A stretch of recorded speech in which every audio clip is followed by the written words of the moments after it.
Hello friends. तो आज हम लोग बात करने वाले हैं राजेश एक्सपोर्ट की, जो कि अपनी ऑल टाइम हाई से ऑलमोस्ट 50% डाउन है। 1029 का इसने ऑल टाइम हाई बनाया था और वहाँ से ये स्टॉक अभी अप्रॉक्सीमेटली 50% डाउन है। तो बात करते हैं कि अपना आज का जो क्वेश्चन है, जो आई थिंक वीडियो का भी अपने टाइटल है कि is Rajesh export ready to double our money, stock price is ready to double from here. तो इसी टॉपिक पे आज बात करेंगे कि क्या हम राजस्व एक्सपोर्ट्स में भी एंटर कर सकते हैं और क्या यहाँ से ये डबल हो सकता है। तो पहले देखते हैं कि और सबसे इम्पोर्टेंट चीज़, जो हमारा फर्स्ट वीडियो था उसमें आप लोगों काफ़ी लोगों ने, जितने भी लोगों ने वो वीडियो देखा है वो लोग वीडियो को एंड तक नहीं देख रहे हैं। तो उसमें प्रॉब्लम ये है कि आप लोग, ये वीडियो जो मैं बना रहा हूँ ये आपको इंडिपेंडेंट बनाने के लिए बना रहा हूँ, कोई एक प्रोवाइडर नहीं हूँ मैं। It is just for your learning. तो पूरा वीडियो देखें जिससे कि आप इंडिपेंडेंट बने, आपको टिप प्रोवाइडर की या किसी और की नीड ना रहे। बस मार्केट में जितने भी बड़े लोगों ने पैसा कमाया है, अगर आप किसी का एग्जाम्पल लो, वॉरेन बफे हो गया, पीटर लिंच हो गए, राकेश झुंझुनवाला सर हो गए, राधा कृष्ण दमानी सर हो गए, तो इन सब ने किसी और की नॉलेज के बेस पे पैसा नहीं कमाया। इन्होंने खुद की नॉलेज बेस पे, खुद के कन्विक्शन से और खुद की एनालिसिस के बेस पे पैसा कमाया। तो देखते हैं कि सबसे पहले देखते हैं कि ये इतना डाउन आया क्यों है। फर्स्ट ऑफ ऑल यहाँ पे इसने January 31st 2023 के आसपास इसने अपना ऑल टाइम हाई लगाया था। 52 वीक हाई भी वही है और वहाँ से ये जब नीचे आने लगा तो ऑब्वियसली 52 वीक हाई पे प्रॉफिट बुकिंग होती है और 2023 में निफ्टी भी काफ़ी रेंज बाउंड और थोड़ा बेयरिश था, तो उस चक्कर में स्टॉक प्राइस इतना परफॉर्म नहीं कर पाया। तो जैसा कि अपन को दिख रहा है कि यहाँ से प्रॉफिट बुकिंग हुई और यहाँ पे इसका एक बहुत मेजर सपोर्ट था 551 का। इस 551 का सपोर्ट के आसपास इतनी हैवी वॉल्यूम्स, आपको यहाँ पे वॉल्यूम दिख रही होगी, इतनी हैवी वॉल्यूम्स और इतनी ज़्यादा क्वांटिटी में लगातार इतने दिनों तक कभी नहीं यहाँ पे आई है। हाँ, 2015 में, बट उसके बाद डायरेक्ट अब 2023 में आई है इतनी वॉल्यूम, वो भी सपोर्ट के आसपास। फिर देखते हैं कि ये स्टॉक डाउन गया क्योंकि अपने ऑल टाइम हाई से इतना डाउन। तो यहाँ पे अपन ने सर्च किया राजेश एक्सपोर्ट टेक्स स्कैम। तो यहाँ पे जो जून क्वार्टर के रिजल्ट्स थे, सॉरी 2023 के जो Q4 के रिजल्ट्स थे जो May 30 को आए थे, वहाँ पे इनका जो ऑडिट रिपोर्ट थी, ये देखो, did not put out it's audit report and a comparative number of cash flow statements.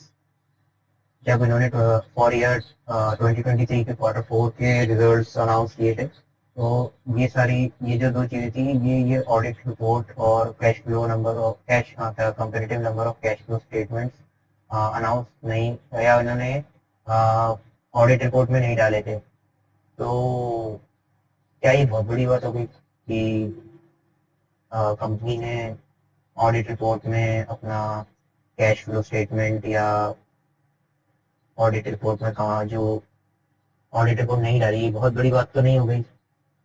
अगर कल को कंपनी आके एक अपना अपोलॉजी दे देती है मीडिया के सामने, या फिर एक सेबी को अपनी एक अपोलॉजी दे देती है जैसे तो कि हम इस रीजन की वजह से या फिर स्टाफ मैनेजमेंट की कुछ प्रॉब्लम की वजह से या कम्युनिकेशन गैप की वजह से ऑडिट रिपोर्ट नहीं दे पाए या नहीं हो पाई उसमें, तो ये कोई बहुत बड़ी बात नहीं है। क्योंकि अब अपन देखते हैं कि क्यों एक बहुत बड़ी बात नहीं है, जो कि उस कंपनी के लिए जो कि अपने सेक्टर की ऑलमोस्ट मार्केट लीडर है। तो अब बात करते हैं कि राजेश एक्सपोर्ट क्या बिजनेस करती है, इसका बिजनेस मॉडल क्या है, बिजनेस एनालिसिस करते हैं इसकी। तो अ, जो राजेश एक्सपोर्ट्स है, यहाँ पे अपन इसके विकिपीडिया पेज पे जाते हैं। Rajesh Exports is an Indian international Indian multinational gold retailer headquartered in company refines, designs and sells gold jewelry. तो इसका जो मेन रेवेन्यू है वो गोल्ड रिफाइनिंग से आता है। और इसको अगर ऐसे देखें कि जैसे जैसे इंडिया डेवलप हो रहा है, और इंडिया भी डेवलप कंट्री है, डेवलपिंग कंट्री है, जैसे जैसे इंडिया डेवलप होगा और इंडिया में प्रॉस्पेरिटी बढ़ेगी, वैसे वैसे गोल्ड का प्राइस, सॉरी, गोल्ड की डिमांड और बढ़ती जाएगी, लोग और गोल्ड परचेस करेंगे। और इसको अपन ऐसे भी देख सकते हैं कि हाईएस्ट गोल्ड कंज्यूमिंग कंट्री, यहाँ पे अपन देखते हैं कि according to World Gold Council, India and China were the largest gold consumer in both maintained. तो इंडिया जो है वो सेकंड लार्जेस्ट गोल्ड कंज्यूमर है वर्ल्ड में। और गोल्ड की डिमांड इंडिया में बढ़ती जाएगी। यहाँ पे इंडिया में वैसे ही गोल्ड को एक सेफर इन्वेस्टमेंट के तौर पे माना जाता है। तो फ्यूचर बिजनेस पोटेंशियल्स में कोई कमी नहीं है। गोल्ड की डिमांड जैसे जैसे बढ़ेगी, गोल्ड रिफाइनिंग कंपनी का रेवेन्यू और प्रॉफिट बढ़ता जाएगा। तो अपन देख लिया कि बिजनेस में कोई कमी नहीं है। अगर अपन इसमें पैसे डालेंगे तो फ्यूचर में बिजनेस ग्रो ही करेगा। फिर देखते हैं कि कंपनी, अब अपन इसके थोड़ी फाइनेंशियल्स पे बात करते हैं कि क्या फाइनेंशियल्स में कुछ प्रॉब्लम है। कंपनी का मार्केट कैप 15,000 करोड़ है। तो यहाँ पे अपन को एक बड़ा फैक्टर दिखता है कि करंट प्राइस चल रही है 506 का। ये मैं 20th सितंबर को वीडियो बना रहा हूँ, जिसमें ये मार्केट आवर्स में है ये वीडियो, मतलब मार्केट आवर्स चल रहे हैं उस टाइम पे ये वीडियो बना रहा हूँ मैं। और प्राइस चल रहा है 516, जिसकी बुक वैल्यू है 499। तो इस हिसाब से कंपनी एकदम फेयर वैल्यूशन पे है, कोई बहुत महंगा नहीं है स्टॉक। स्टॉक का पी भी 10 का चल रहा है। अभी पी पे भी अपन बात करेंगे। फिर कुछ लोग बोलेंगे कि इसका आरओसी ही 10.3% ही है। तो भाई ये जो गोल्ड, इसका बिजनेस मॉडल समझिए आप कि गोल्ड रिफाइनिंग में 10.3% बहुत ज्यादा होता है। आरओसी बिल्कुल कम नहीं है। वो डिपेंड करता है बिजनेस टू बिजनेस की आरओसी क्या होगा, लेकिन इनका जो बिजनेस है उस हिसाब से इनका आरओसी बहुत अच्छा है। ठीक है, फिर अपन अब देखते हैं कि 10 ईयर या 5 ईयर में, लास्ट 5 ईयर का जो इनका पी रेशियो है या 10 ईयर्स का, उसमें इन्होंने जो कंपनी में लोवेस्ट पी था वो यहाँ पे कुछ 8.4 या 8.2 का था 2015 में। उसके बाद जितनी भी बार ये 10.5 या 10 के नीचे आया है, 11 के नीचे आया है, वापस से कंपनी ने ऑल टाइम हाई बनाया है। और यहाँ पे अभी अपना पी जस्ट 10.6 चल रहा है, जो कि देखा जाए तो 5 ईयर लो पे है। पिछले 5 सालों में इतना लो पी कभी नहीं बना है। तो पी के हिसाब से भी कंपनी एक लोअर वैल्यूएशन पे है। फिर अब देखते हैं कि कंपनी कैसा परफॉर्म कर रही है क्वार्टरली रिजल्ट्स में। तो क्वार्टरली रिजल्ट्स अगर अपन क्वार्टर टू क्वार्टर कंपेयर करें तो जून 2022 में जिसमें 49,000 करोड़ का प्रॉफिट था, वो प्रॉफिट बढ़ के 85,000 करोड़ का हो चुका है। और नेट प्रॉफिट 272 करोड़ का बढ़ के 309 करोड़ हो चुका है। और यहाँ पे आपको एक चीज, अभी प्रॉफिट एंड लॉस स्टेटमेंट देखते हैं अपन कि अब ये लास्ट ईयर्स में या पिछले हिस्ट्री में ये कंपनी पास्ट परफॉर्मर रहा है यानी। इससे अपन एक मैनेजमेंट को जज कर पाते हैं, क्योंकि रिसेंटली मैनेजमेंट में कोई चेंजेस नहीं है। अगर मैनेजमेंट सेम है तो जैसे कंपनी ग्रो करता है वैसे ही ग्रो करता रहेगा। तो अपन देखते हैं कि 2013 में जो सेल्स 31,000 की थी, वो हर साल बढ़ते बढ़ते, और एक भी साल सिर्फ ये मार्च 2022 में लॉकडाउन की वजह से जो यहाँ पे इनका रेवेन्यू हल्का सा कम हुआ था, वो भी बहुत ज्यादा कम नहीं हुआ है। 258,000 करोड़ से 243,000 करोड़ हो गया है। और वापस वो रेवेन्यू बढ़ने लगा और ट्रेलिंग 12 मंथ्स का 370। तो जो पिछले 10 सालों में इनका रेवेन्यू 10 गुना से भी 12 गुना से भी ज्यादा हो चुका है। और जो इनके नेट प्रॉफिट है, नेट प्रॉफिट 450 करोड़ से 1470 करोड़ हो चुका है, जो कि 3 टाइम्स हो चुका है नेट प्रॉफिट। अब अपन देखिए यहाँ पे आपको एक बहुत ही इम्पोर्टेंट चीज दिखेगी इंटरेस्ट के अंदर, कि जो इंटरेस्ट 300 करोड़, 363 करोड़, 500 करोड़, 600 करोड़, फिर 400 करोड़, यहाँ तक जो वो कंसिस्टेंट बढ़ रहा था, बिल्कुल बढ़ रहा था, यहाँ से कम होना चालू हुआ और 2023 में आके ये इंटरेस्ट कॉस्ट जीरो हो चुका है। तो ऐसा क्यों हुआ है, ये अपन अभी इसके बैलेंस शीट में देखते हैं कि इंटरेस्ट इतना कम क्यों हुआ है। जीरो ही हो गया ऑलमोस्ट। जीरो क्यों है वो तो मैं कह नहीं सकता, लेकिन इतना यहाँ से कम होते होते और अभी रीचिंग टू जीरो आ रहा है मतलब।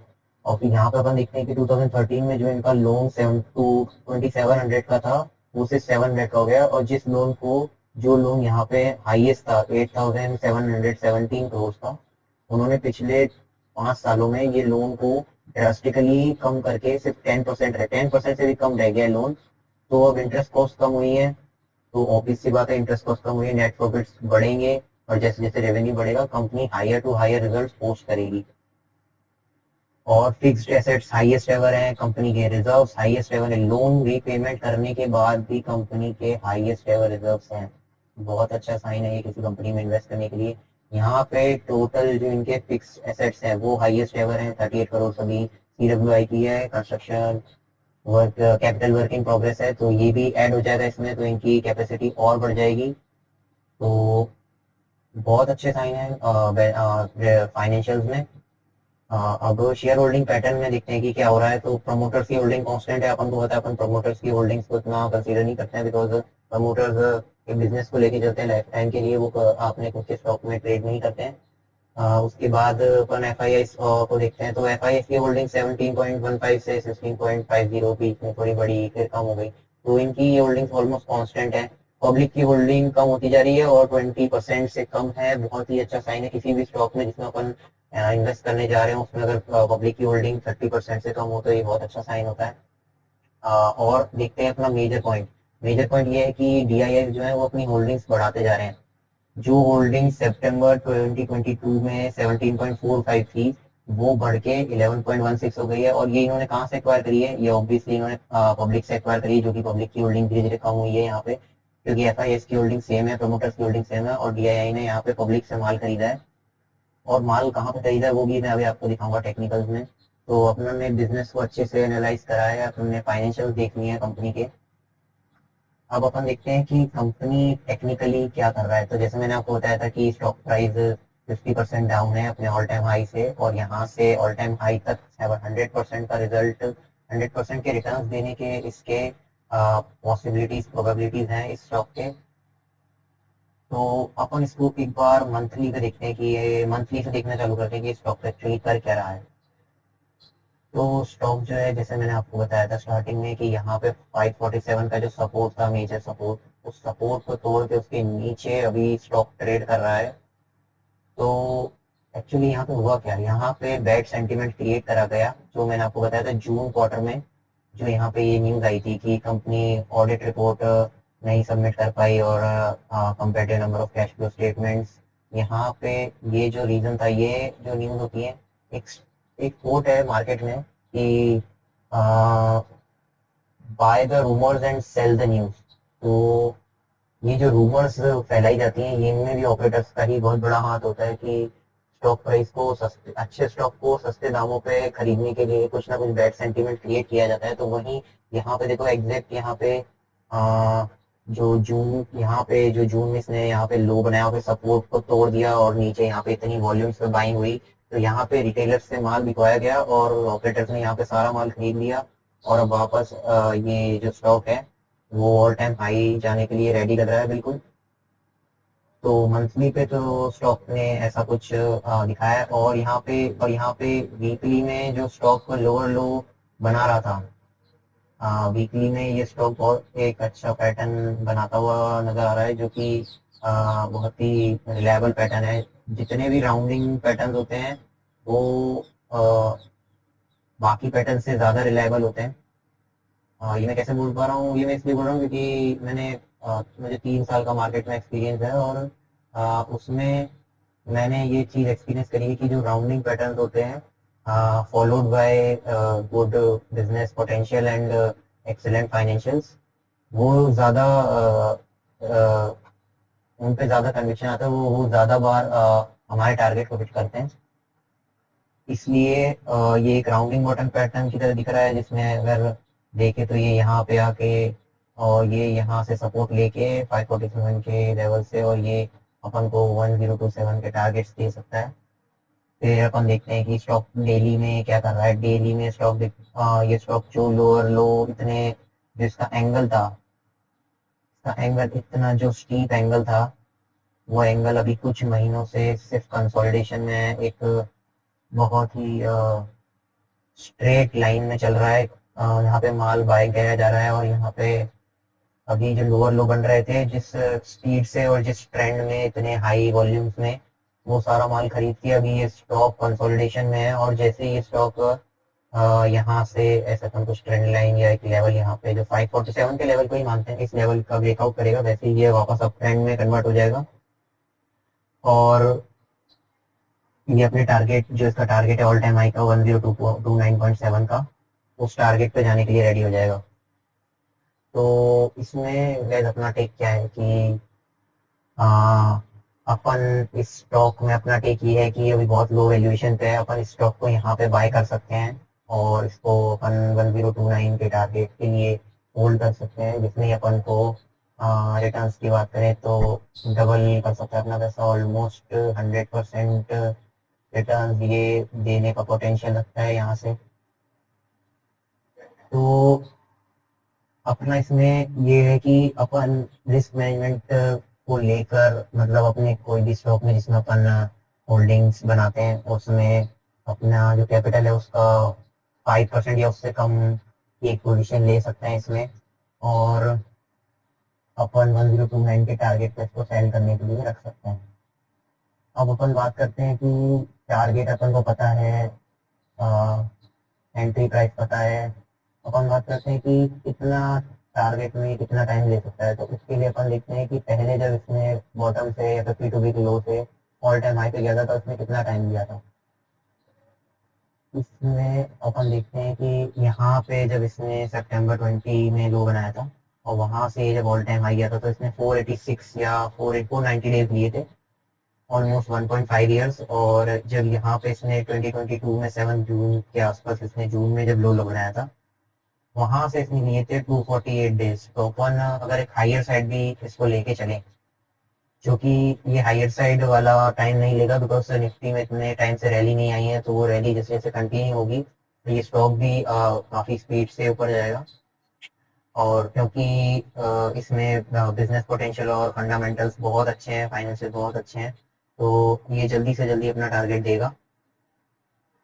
तो अपन अगर हायर साइड भी पकड़े तो 480 डेज या 1.5 ईयर्स में 100% is not a bad return, is a very good return.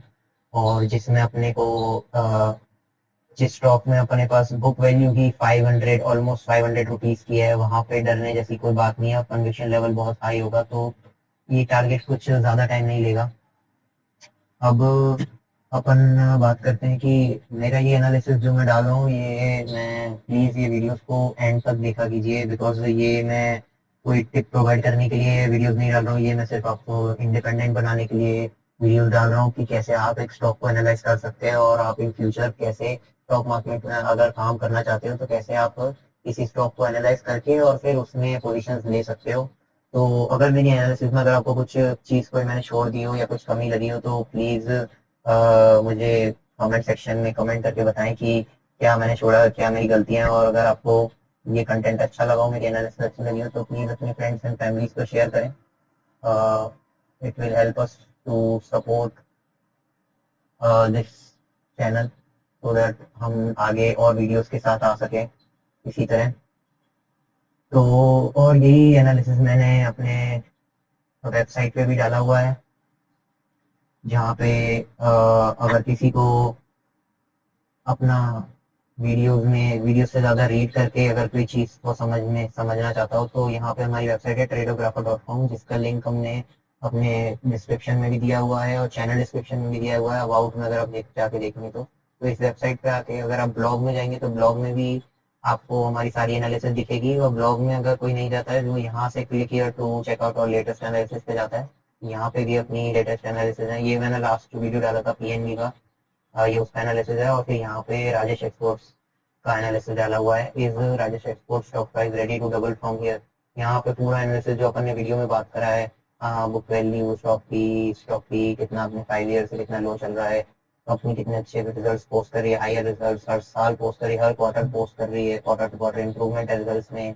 Profit and loss statement कितना अच्छा है, अपनी सेल्स बढ़ती जा रही है, नेट प्रॉफिट बढ़ता जा रहा है, इंटरेस्ट कॉस्ट एकदम लो जीरो पे आ चुकी है।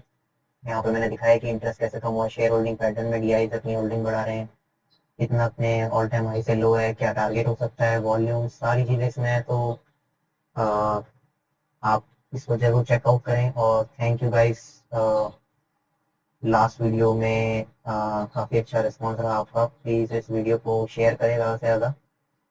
And finally last but not the least, this is not a buy or sell recommendation. We are not SEBI registered, and do consult your financial advisor before taking any investment decision. We are not liable to any of your losses and none of any member of Tradographer. So thank you.